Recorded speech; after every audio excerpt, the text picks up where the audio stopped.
Bonjour à tous, bienvenue dans ce nouveau podcast. On est avec Maxence et Joël pour à traiter un sujet aujourd'hui qui est comment former des non-spécialistes à comprendre et à interagir avec l'intelligence artificielle avec des outils simplifiés et des ressources accessibles. Je vais me présenter. Moi, c'est Alexandre, responsable marketing de Skills for All. Ça fait maintenant 2 ans que je suis chez Skills for All et que je travaille sur la communication de la marque. Et je vais laisser Maxence et Joël se présenter. Bonjour, je vais commencer. Alors, je vais prendre la suite. Maxence Soilleux, moi, je travaille pour Proform. Je suis responsable du coup commercial marketing. Je m'occupe aussi de la partie pédagogique du centre de formation. Donc, il y a un sujet d'actualité qui m'intéresse tout particulièrement. Et puis, je suis responsable qualité. Voilà, donc pourquoi pas l'intégration de l'IA à plusieurs niveaux dans l'entreprise et surtout par rapport aux stagiaires et aux non spécialistes pour revenir au sujet. D'accord, Bonjour merci. Alexandre. Bonjour Bonjour. Alexandre, moi c'est Joël, donc chargé de communication chez Proform. Donc voilà, un organisme de formation, situé basé sur Paris, donc on fait spécialement de la formation sécurité et hygiène. On agit aussi sur du multimédia, sur de l'informatique et puis sur du management et des langues, etc., etc. Ok, pour nos auditeurs, est-ce que tu peux nous dire sous quel modèle sont tes formations? C'est de l'e-learning, du présentiel? Donc majoritairement, ce sera du présentiel, mais Mhm. on peut aussi faire de l'e-learning, dans certaines formations qui nécessitent donc de l'e-learning. D'accord, super. Bah, merci beaucoup les gars pour cette petite présentation. On va rentrer directement dans le vif du sujet hein, sur ce podcast et je vais commencer par une première question. Aujourd'hui, on a beaucoup de professionnels qui rencontrent l'intelligence artificielle dans leur quotidien, mais ils ne saisissent pas forcément toujours le principe et le fonctionnement de cette IA. Quels sont pour ces personnes-là les principaux objectifs pour les former? Qu'est-ce qu'ils peuvent tirer comme bénéfice pour leur travail derrière? Donc tout d'abord, il faut savoir que on arrive dans un environnement où le monde professionnel est en constante évolution. Mhm. La maîtrise de nouveaux logiciels est primordiale dans notre milieu parce que les métiers évoluent, on a de nouveaux métiers qui apparaissent et les attentes en fait des employeurs ne sont plus les mêmes. Effectivement, aujourd'hui, on attend plus d'avantages à un employé, par exemple, de pouvoir maîtriser certains logiciels qu'il n'y avait pas avant, euh, notamment l'intelligence artificielle, qui fait donc partie aujourd'hui de notre quotidien, hein. On le voit bien que beaucoup de métiers se voient disparaître à cause de l'intelligence artificielle, pardon. Et Exactement. selon nous, c'est donc primordial de pouvoir justement comment dire, de pouvoir justement Je pense que l'enjeu principal de l'entreprise, c'est justement d'appréhender ces outils d'intelligence artificielle pour les inclure, pourquoi pas, dans leurs procédures internes, mais surtout permettre de gagner du temps. L'idée de l'intelligence artificielle, ça va être de pouvoir prendre une partie de traitement humain et la transformer en traitement automatisé. Ce qui existait déjà Exactement. avec le VBA, par exemple, pour SN, qui est un peu plus vieux, et puis les divers langages de code qui sont depuis quelques années maintenant. L'intelligence artificielle, ça vient en rajouter une couche. Et pour moi, l'enjeu, c'est vraiment de permettre un gain de temps et un gain de productivité pour les employés, hein, sans se faire prendre Oui, au en effet. piège. Et c'est aussi ce que je dis à chaque fois à mes étudiants qui veulent utiliser l'intelligence artificielle, les stagiaires, c'est que c'est un outil qui existe, il faut qu'on sache s'en servir. Et j'insiste sur le qu'on sache s'en servir, mais aussi il faut savoir ce qui se passe derrière. Et pas qu'on lui demande de tout traiter à notre place, c'est d'être en mode fainéant, mais de savoir comment on fait, et ni pas sur le comment faire et sur la rédaction de Au final, pour nos auditeurs, c'est savoir utiliser l'IA aujourd'hui, c'est un peu optimiser son temps de travail, c'est pouvoir privilégier ses tâches, on va dire les tâches qu'il va le faire lui-même, c'est-à-dire les tâches humaines, à les rendre un peu plus qualitatives, etc., puisqu'il gagne du temps derrière. On parle de ça. pour un chef d'entreprise, par exemple. pourrait dire qu'il peut se concentrer sur la partie stratégie de son entreprise et moins sur la partie réflexion, sur la partie comment je vais faire. Voilà. Si on parle de ChatGPT, par exemple, on pourrait très bien lui demander de certaines tâches, de rédaction, de mise en forme, tout en ayant toujours un œil attentif et de contrôle sur ce qu'il produit. Ok, ouais, c'est ChatGPT très qui est pour important. moi le plus connu, le précurseur dans l'IA, mais Ouais. il existe d'autres. Ouais, oui, vous en avez plein d'autres et c'est vrai que, comme dit Maxence, il est très important de vérifier quand même derrière ce que l'intelligence artificielle rend. Bon, des fois, elle a pas tout le temps tort, mais elle a pas tout le temps raison aussi. Et puis, on est généraliste dans ses réponses également. Je trouve que l'IA, surtout ChatGPT, quand on utilise la version d'abonnement finalement à l'OPEC, c'est très généraliste. Donc, on peut s'en servir, par exemple, dans le marketing, dans le sujet du marketing, pour demander des posts, des idées de communication, de contenu. Par contre, il faudra quand même avoir sa petite patte personnelle et puis aussi sa petite patte spécialisation. Sinon, le post sera très générique et pas forcément très engageant. Ok. Mais quand on parle d'intelligence artificielle, je pense que pour beaucoup de personnes éventuellement qui nous écoutent, ça reste un concept qui est encore un peu abstrait, qui ont pas forcément, comment dire, les compétences techniques, etc. Ça peut faire peur à beaucoup de monde, puisque quand on parle d'intelligence artificielle, il y en a beaucoup qui disent, oh là là, je vais devoir traiter du NLP, je vais devoir coder, etc. Vous, de votre côté, quels sont les outils techniques ou quelques outils pédagogiques qui permettraient de faciliter l'apprentissage de l'intelligence artificielle pour que ça soit intuitif, engageant, que la personne ait envie d'y aller et qu'elle aille jusqu'au bout aussi, parce que c'est vrai que c'est pas facile d'y aller une première fois. Bah, écoutez, selon nous, l'idée c'est justement de former les personnes à base de tutoriels. Donc, selon moi, c'est le mieux, c'est de pouvoir justement montrer à la personne directement comment utiliser ce genre de logiciel par exemple des études de cas concrètes ou des modèles. Donc, rien de mieux que justement regarder une personne faire justement la chose avant de pouvoir la reproduire ou par des projets, des ateliers pratiques. Donc, selon moi, la mise en pratique justement de ce genre de logiciel permettra justement à la longue de pouvoir maîtriser ce genre de logiciel tout simplement. Est-ce Ça, que un ouais. process, pardon Alexandre. Oh non, vas-y Maxence, vas-y. Dans le process d'apprentissage, l'idée c'est surtout de qu'est-ce qu'on doit améliorer parce qu'on vient chercher quelque chose en formation. Nous, on vend des formations, mais le stagiaire lui vient chercher quelque chose, il vient chercher une compétence, un savoir, un savoir-faire. Enfin, c'est qu'est-ce qu'il veut améliorer chez lui, le pourquoi, et surtout quel outil existe sur le marché, quel outil existe pour répondre à son besoin. Et une fois qu'on a identifié cet outil, eh bien, il faudra aller manipuler, il faudra l'utiliser, il faudra appréhender. Et donc l'idée du tutoriel, ouais, première vision de ses capacités, de ce qu'il peut le faire. Et puis savoir comment il fonctionne aussi, c'est intéressant. Est-ce que nos process de réflexion humaine sont identiques aux process de travail IA, ou est-ce que c'est différent? Et dans ce cas, en fait, si c'est différent, si ça est un raccourci pour l'IA, on va avoir une vraie réflexion, des vrais enjeux, des vrais objectifs. Et on va savoir comment on va appréhender ce raccourci pour l'exploiter au mieux. D'accord. Mais Ok. l'idée de manipuler effectivement l'outil et d'avoir une première lecture tutoriel de manipuler l'outil, ça c'est forcément indispensable en salle. Chez nous, Ouais. pour Alors, la partie formation. comme vous le dites, il y a l'IA, l'intelligence artificielle en théorie, qui est déjà un premier pas. C'est-à-dire comprendre ce que c'est, savoir ce qu'il y a comme modèle, qu'est-ce qui existe, et ce qu'on peut éventuellement faire.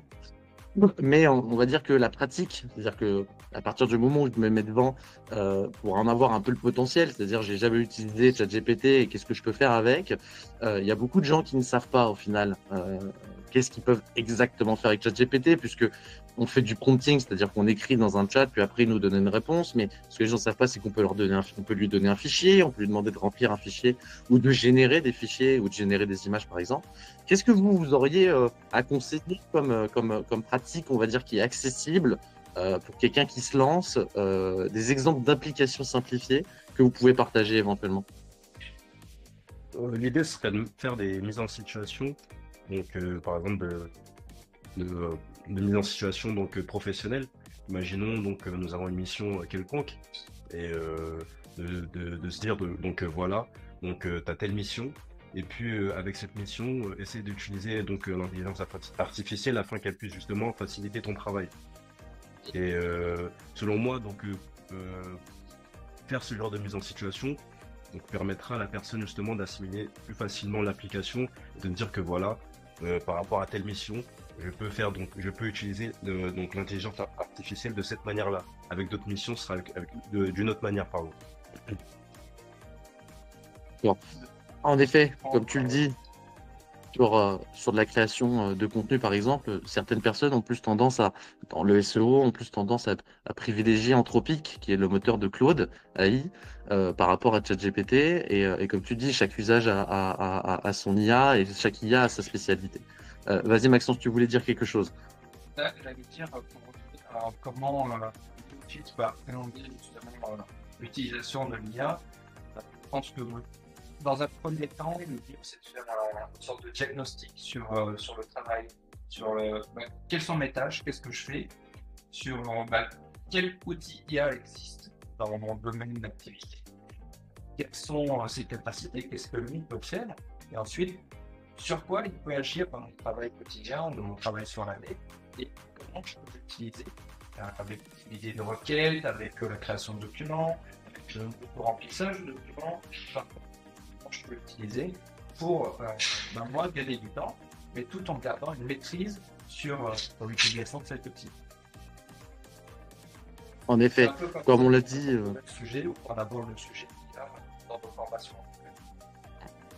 Comme on l'a dit juste avant, il faut bien vérifier ce que l'intelligence artificielle vous rend. Et comme tu le dis aussi, Maxence, il est possible de générer du contenu, c'est-à-dire grâce à ChatGPT. ChatGPT génère, mais ne va pas, par exemple, automatiser le contenu. Et après, vous pouvez aller encore plus loin, du coup, que l'intelligence artificielle, c'est automatiser vos tâches.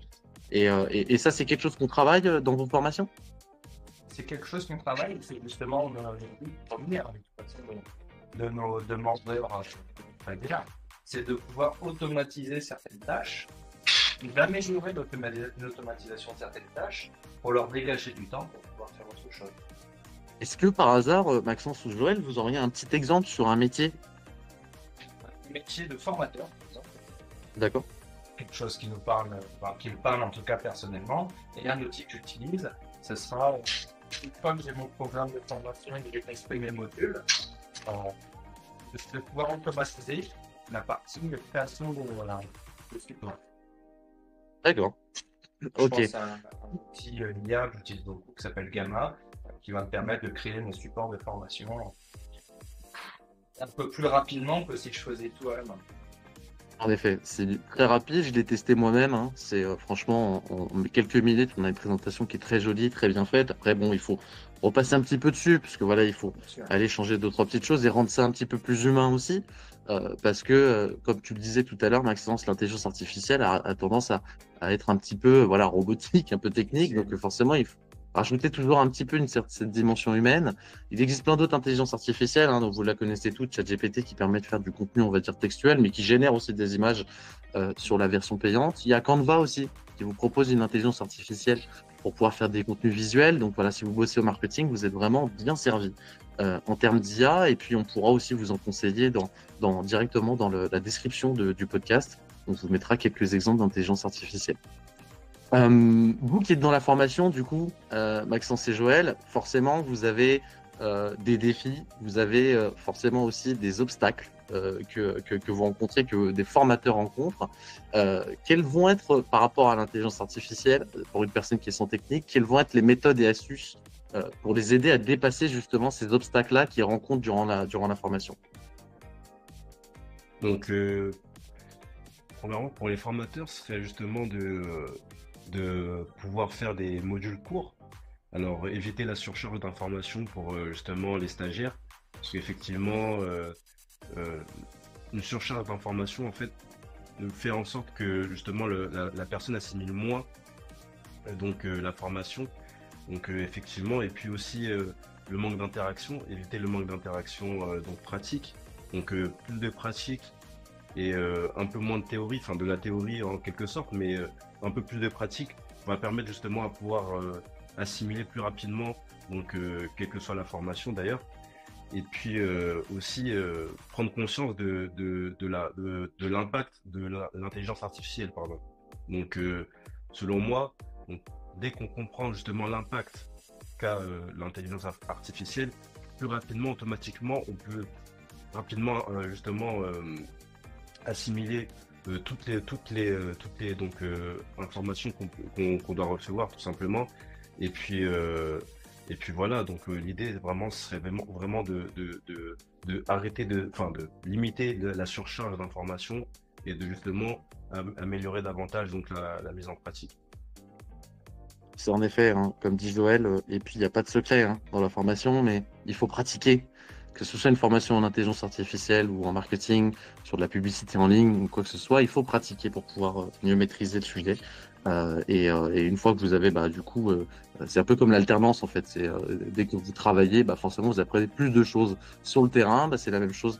Mettez-vous devant ChatGPT, écrivez-lui des choses, demandez-lui ce qu'il est capable de faire, essayez plein de choses et ça vous permettra justement de vous débloquer un petit peu ces questions derrière. Ça, c'est quelque chose qui est travaillé dans vos formations, c'est ce côté pratique. Oui, effectivement, oui. D'ailleurs, pour par exemple nous faisons des exercices peu donc quand nous faisons nos formations au pays. Donc justement, nous faisons en sorte que justement le stagiaire puisse assimiler le côté théorique et pratique en même temps. Ok, pouvez peut-être expliquer un petit peu comment ça se passe si quelqu'un vient chez vous pour une formation en intelligence artificielle par exemple, qu'est-ce qu'il va avoir en fait? Comment ça va se passer avec le formateur? Qu'est-ce qu'il va pratiquer? Est-ce qu'il y a des exercices qui sont précis? Est-ce que vous pouvez m'en dire un petit peu plus là-dessus? Pour la partie en salle, effectivement, on va avoir l'échange entre les groupes. Donc, c'est soit un stagiaire seul, donc là, on sera directement dans l'environnement de travail du stagiaire. En général, au niveau organisationnel, hein, directeur d'entreprise ou pourquoi pas directeur marketing qualité, donc, peu importe. Ou alors, formation sur la telle entreprise, mais avec un stagiaire qui va une spéciale qui ont des sujets communs. L'idée, ça va être de proposer des sujets, des problématiques de formateur, d'échanger. Il y aura une grosse partie échange sur dès le début de la formation entre le formateur et le groupe. Une fois que cet échange est fait, donc le formateur aura appréhendé les sujets, les problématiques, on va avoir une partie théorique. Donc on va revenir sur comment fonctionne l'IA, les différents types d'IA. On a parlé d'IA générale, type fixe, l'IA, l'automatisation, par exemple. Donc différents types d'IA. Comment elle fonctionne, quelques exemples d'outils, parce que c'est un outil et on n'utilise pas n'importe quel outil pour n'importe quelle tâche. On prend une idée de n'importe quel outil, on prend un marteau pour lisser des vis. Ça va être la même principe. Et oui. Et une fois que cette partie théorique aura été présentée, donc, bien sûr, on aura identifié les besoins et on saura déjà sur quel outil on va travailler. Si on prend l'exemple de ChatGPT, par exemple, on va lui proposer différentes parce que c'est un chat, donc on va lui demander bonjour ChatGPT, je suis ça, ça. On va avoir quelques résultats.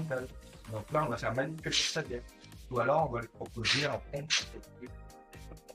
On va voir le résultat qu'il a. Et puis à la fin, l'idée, ça va être de repartir avec quel type de prompt je peux utiliser pour ChatGPT. Donc déjà, on a un indice, ça va. Technique qu'on voit en formation, c'est le prompt pour ChatGPT. D'accord. Ok. Et si on discute un peu, parce que on parle, tu parlais là à l'instant, Maxence, de gros groupes, de gros acteurs qui ont forcément un besoin d'adaptation à l'IA et d'amener cette compétence au final dans les équipes afin que tout le monde la maîtrise. Je prends l'exemple des grandes banques, des assurances, etc., qui sont des métiers à former, puisque c'est là où il y a vraiment beaucoup d'intérêt à intégrer l'IA dans leur métier pour optimiser justement leur productivité. Il y a forcément une mesure d'impact. Si les directeurs nous écoutent, si des CEO nous écoutent, ou même des responsables formation de grands groupes nous écoutent, il y a une mesure d'impact à effectuer. Quels sont, vous, de votre côté, hein, et qu'est-ce que vous pourriez dire sur une nouvelle compétence comme ça, qui vient d'arriver, hein, on va dire il y a 2-3 ans, qui prouve qu'un non-spécialiste, hein, une personne des équipes, a assimilé tous les concepts de base et qu'il est capable ensuite d'interagir avec l'intelligence artificielle de manière pertinente, parce que il peut très bien dire oui, oui, c'est bon, j'ai fait la formation, mais comment mesurer au final qu'il a bien compris cette formation-là? Moi, donc, par rapport à cela, euh, pour moi, ça part déjà par rapport à la qualité de travail. Donc, je pense que par rapport à la qualité de travail, je pense qu'il y aura justement une différence par rapport à avant et après, justement, l'assimilation de ces outils. Je pense que peut-être que le travail sera peut-être fait rapidement, plus rapidement ou plus efficacement et que justement, en fait, les progrès seront plus considérables par rapport à justement l'assimilation de tous ces outils-là. Effectivement, en termes de management, il y a des outils qui existent, voire même des obligations. Je pense à un en particulier, c'est l'entretien individuel annuel, dans lequel on va discuter des tâches, travail, postes, et aussi des objectifs qui ont été donnés. Parce que, en général, les travailleurs, les salariés, les collaborateurs ont des objectifs à atteindre. Et c'est le moment de l'entretien qu'on va pouvoir apprécier il atteint ses objectifs, est-ce qu'il les a dépassés, et quels sont les points bloquants, quelles sont les facilités qu'il a pu rencontrer. Et donc, l'idée, ce serait de pouvoir proposer aux collaborateurs des entretiens en échec. Effectivement, l'année dernière, vous avez passé telle formation, qu'est-ce que ça vous a apporté? Donc, il y aura un échange, on sera plus sur du voilà ce que ça m'a apporté cette formation, et ensuite, concrètement, avec les chiffres, on peut dépasser les indicateurs, parce que l'objectif de toute entreprise, effectivement, c'est de faire de l'argent, dans leur travail d'une certaine manière. Et est-ce que les objectifs que je vous ai fournis l'année dernière ont été atteints, ont été dépassés? C'est un indicateur, c'est quelque chose qui nous permettrait d'apprécier est-ce que ce qu'on a apporté aux travailleurs, est-ce que ce qu'on a apporté à l'organisation à l'entreprise, c'est pertinent, c'est efficace. Au final, cette mesure d'indicateur, elle est plutôt simple, puisqu'on parle d'un entretien annuel et puis de la vérification du travail, etc. Oui. Oui, Ok. j'ai pas grand-chose à dire de plus sur ce Non, sujet, mais- c'est disons plutôt simple. Il y a pas de souci. Merci beaucoup en tout cas pour les réponses que vous avez apportées sur ce podcast. Où est-ce qu'on peut vous retrouver sur les réseaux sociaux, etc. Donc, vous pouvez nous retrouver sur Instagram, LinkedIn, Facebook, YouTube, Ok. ainsi que TikTok. Donc, on sera Est-ce que bientôt tu peux nous présent sur dire TikTok. le nom, hein, pour nos auditeurs, pour Donc, vous retrouver? Donc, pour tous les réseaux sociaux, ce sera Sarl Proform, SARL Proform. Donc, partout, ce sera SARL Proform. Pour nous D'accord. identifier. Et peut-être par hasard, est-ce que vous avez envie de partager vos profils perso? Bon, personnel, bon, LinkedIn, oui, bien sûr. Oui, LinkedIn, bien Ouais. sûr. Joël David. Ok, d'accord. Chargé de communication. Ok. Et Maxence? Pour Ouais. mes réseaux, effectivement, pour Proform, donc il y a le centre de formation, c'est un SARL Proform. D'accord. Et moi, donc, c'est Maxence Soileau sur LinkedIn, où j'ai une D'accord. page que je commence à m'alimenter aussi, qui sera maîtrise conseil expertise, qui est mon entreprise de consulting, plutôt santé et sécurité au travail. Ok. C'est aussi j'ai intégré JDA, effectivement, pour ces sujets-là. Donc, pour Ok. les responsables qualité en entreprise ou les responsables sécurité santé au travail. Ok. Pour ceux qui auraient éventuellement un peu mal entendu, on vous mettra bien sûr, hein, dans la description du podcast les profils de Maxence, Joël et puis de Proform en lien directement dans la description pour que vous puissiez aller vous abonner. Honnêtement, allez-y, hein, parce que je partage des choses très intéressantes et honnêtement, on apprend énormément de choses. Et je vous pousse à tous à faire de la veille sur LinkedIn, puisque ça peut apporter énormément d'idées pour votre entreprise et puis des idées aussi de mise en pratique d'intelligence artificielle, de cas d'études, etc. Je vous pousse aussi à nous suivre aussi, hein, sur les réseaux sociaux, Skills for All, LinkedIn, ainsi que sur mon profil privé et celui de Marc-Noël Fauvel. On vous partagera ça dans la description. Merci beaucoup, Maxence et Joël. Merci beaucoup, Alex. Merci à vous. Merci. Et puis je vous dis à bientôt. Très vite.